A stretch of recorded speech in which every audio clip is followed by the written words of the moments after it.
Dan asked if I'd do a little practice so that he can stretch out the inner thighs. So I thought that's what my focus would be today. Come to cross legs and just give your inner thighs just a little bit of a rub so that you know that that's the place we're working from. And then let the thighs soften down and release the shoulders down. Let the spine go up. Widen the collarbones and relax the legs.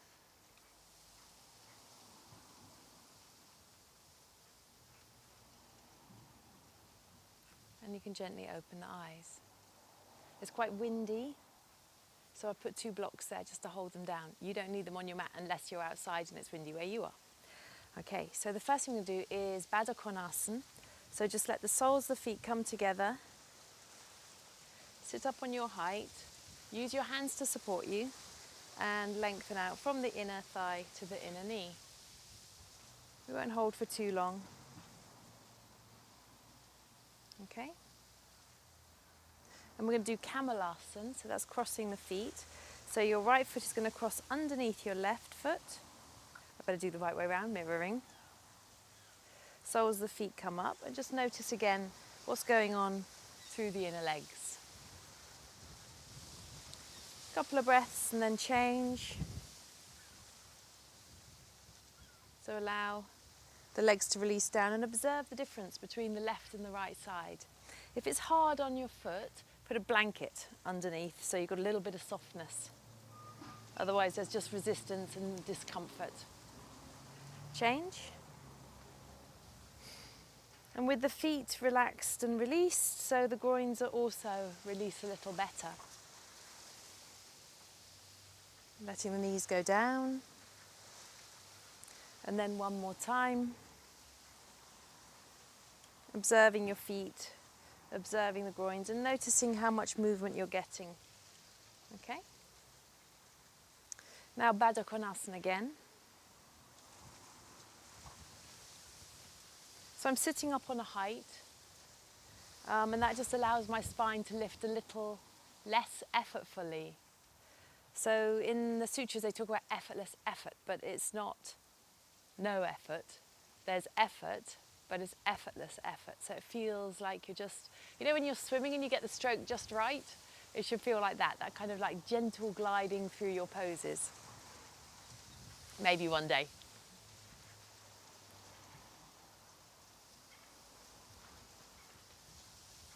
And then release, okay?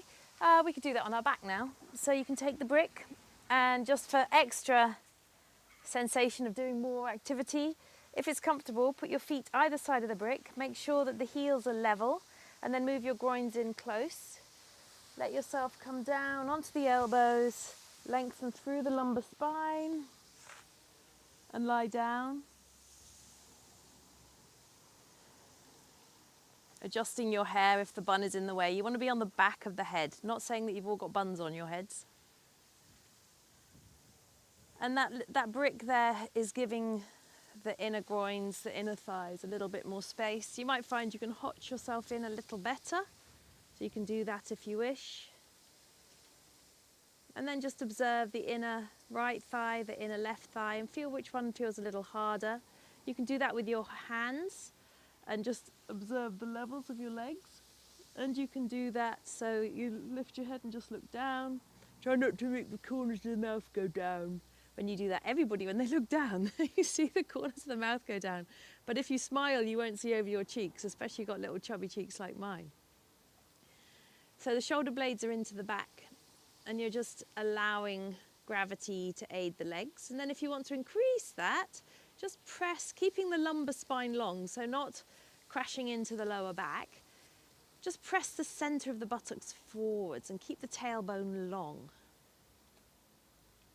So know that none of these poses are rigid.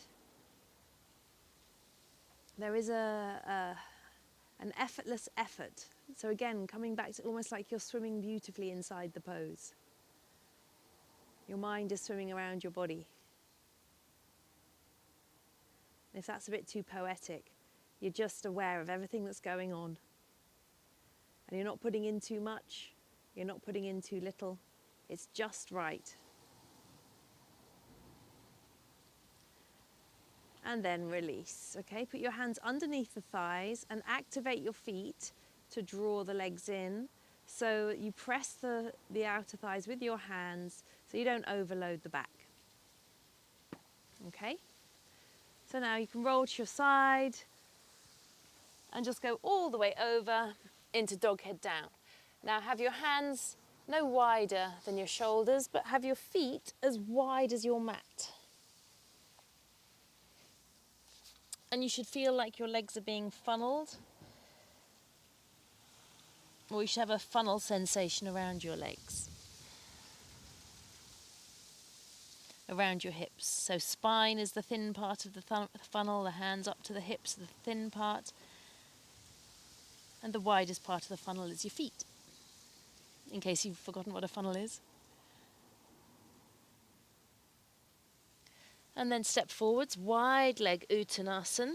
Uttanasana is a fabulous pose for bringing the body back into balance between standing poses, allowing the head to just kind of quieten, any heat in the head to quieten, and allowing the heart to recover.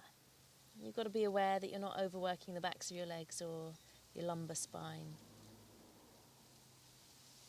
Abdominal area is soft, and let the head release down. So let the heat of the head, the thinking of the head come out.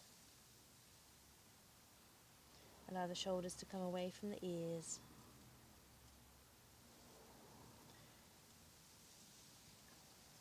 And then hands to hips, inhale, stand up. Whoa! If you don't get blown over. So I'm just going to tighten my mat because it's become a little bit unstuck. It's really windy. And I'm going to put bricks to the back edge of my mats. All one of them. And my legs are already wide apart, so I'm going to stay there and we're going to come into Urdhva, Prasarita, Padasan to begin with. So just observe how you're in your legs. Take the weight back into the heels. Allow the tailbone to lengthen down, so the front face of the lumbar spine, that frontal spine in the lower back, feels like it's lengthening. Okay, it doesn't feel like it's jamming in. And then just stretch the arms out. Now be in the legs and observe how, when you press down into the heels, how the knees contract. Okay, keep that sense of expanse across the chest. And then bring your legs together. And now be aware of that space in between the thighs. So we're going to take a brick, place the brick in between the thighs, and allow the thighs to roll from outside in. So if you follow your knicker line or your boxer short line, where your fingers come around and feel the brick, that area, just roll it in a little and then draw the inner groins up. So you'll notice, hopefully, that the arches have just lifted and the weight has moved back into your heels. If the weight hasn't moved back to your heels, bring the weight back into your heels manually. Think, right, heels down. And then you'll find that your toes will feel like they're lengthening forwards, more like fingers. So we don't often spend our time like this unless you're a climber who never stretches your hands. And if you are, start stretching your hands out. But if you look at the fingers and look how long they are, and then just allow the toes to look that way as well, and just let them glide along the floor. And we want that in all the standing poses. Okay, take the brick out and just hold the brick, but just see if you can be aware of that space again, and start to think about the length you're creating there. Today I'm going to step, so I'm stepping into Trikonasana. You can jump, jump! Stretch the arms out. Now turn your left toes in, and as you turn the left toes in, just keep the leg straight as you do it, so that you can bend the leg to lift the ball of the foot, but then straighten through the leg, keep the weight in the heel, and turn that foot in. And now turn the right leg out, and we're going to forget about the top arm. It's going to come down, stretch forwards, place the hand onto the brick, inner thigh turning towards the outer thigh in a nice long movement, inner thigh pressing towards the outer thigh, legs firm, weight in the heels, stretch the arms out, breath smooth, and then inhale, come up. Bring the feet to face forwards, and then bring the legs together, and compare the left and the right leg. Extend down, Okay? Now what I want you to do is we're going to go back to Baddha Konasana. Supta Baddha Konasana. Lie down.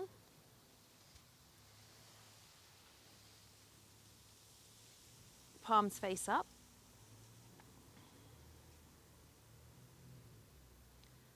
Heels, allow them to gently pressurize. Buttocks, allow them to gently lengthen forwards. Lower back nice and long.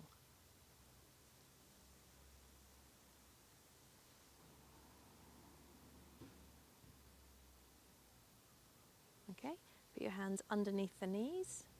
Bring the knees together. Roll to your side. And up you get. Okay, take the legs apart. Trikonasana on that right side again. So feet face forwards, get the legs, get the level. Turn the left foot in, turn the right leg out. Hand to the waist, so we're focusing on that right leg. Exhale, go down. It should feel a little easier on that inner thigh. If you feel comfortable, take the top arm up. If, however, you want to keep it there on the waist, that's absolutely fine. You know how you feel. Inhale, come up. Bring the feet to face forwards. All right, so second side, turn your right foot in.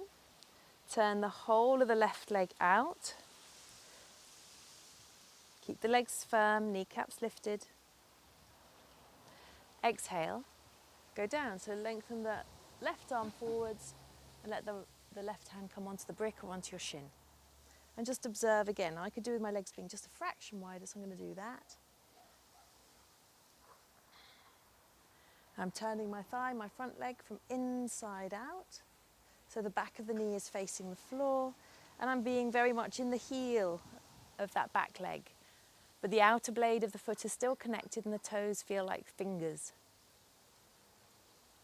If you want to take the arm up, take the arm up. And then inhale, come up. Okay, bring the feet to face forwards, legs together. Baddha Konasana again. Or Supta, that's what I said last time. Soles the feet together, knees wide. Groins open. Move the buttocks towards the heels. And then lie down. I really didn't think about my hair, so I apologise. I keep adjusting it.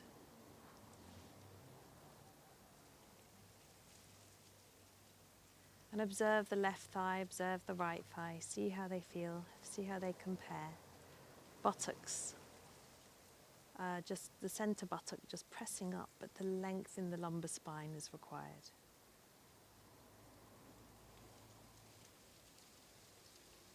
And you've just got 5 breaths here, 5 counts here. And then roll to your side. Up you get. Trikonasana. On that left side, so stretch the arm out. Exhale, come down.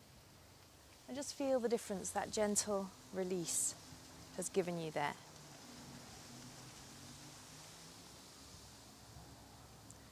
Keep the back of the neck long, spine long, and if you're happy, take the top arm up. Or if it feels right, that sounds better, if you're happy. Well, if your arm is happy to go up, take the arm up. Connect the shoulder blade, so connect that left arm into the shoulder blade and let that shoulder blade move in to support the chest, the back chest. Inhale, come up. Bring the feet to face forwards. Stretch out the arms, legs together. Extend down through the fingers. We've got sideways stretch next. Okay, so take the arms wide. Utthita Konasana. Extend out. Turn the left foot in. Turn the right leg out. Resist with that back leg. Exhale, bend the front leg.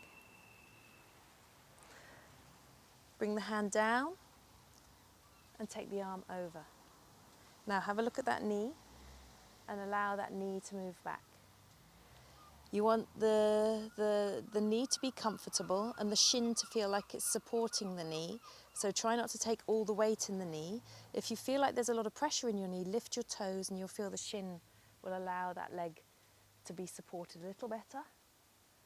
Press into the heel of the back leg and lengthen the toes. And then inhale, come up. Bring the feet to face forwards, stretch out. And then legs together. Guess what? Baddha Konasana. Notice how I'm going left to right. My head's going both sides. I'm trying to do it evenly. Okay. So again, buttocks, length through the lower back, count of 5. And just observe how if you press the heels, how do the groins respond? If you press into the mounds of the big toes, you'll have a different sensation in the legs. If you press the whole of the foot evenly, if you don't apply any pressure. So you start to notice how we do something gives us a reflection or a reaction throughout the rest of the body, throughout the rest of the tissues, a knock-on effect. I reckon that's 5. Legs together, roll to your side, up you get.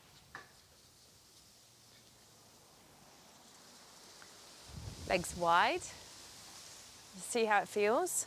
Left foot in, right leg out. Exhale, bend the leg, hand down, arm over. Heel pressing back. You should find it easier to connect into that front inner leg and move that area back as you press the buttocks forwards against it. Keep the knee in contact with the arm, but keep the pressure in the mound of the big toe of that front leg as well. But the toes long, don't grip with your toes. Inhale, come up. Stretch out. Open out. This is Urdhva Prasarita Padasan. Right toes in a little, whole of the left leg out. Exhale, bend the leg. Bring the hand down, bring the arm over the head. Breathe.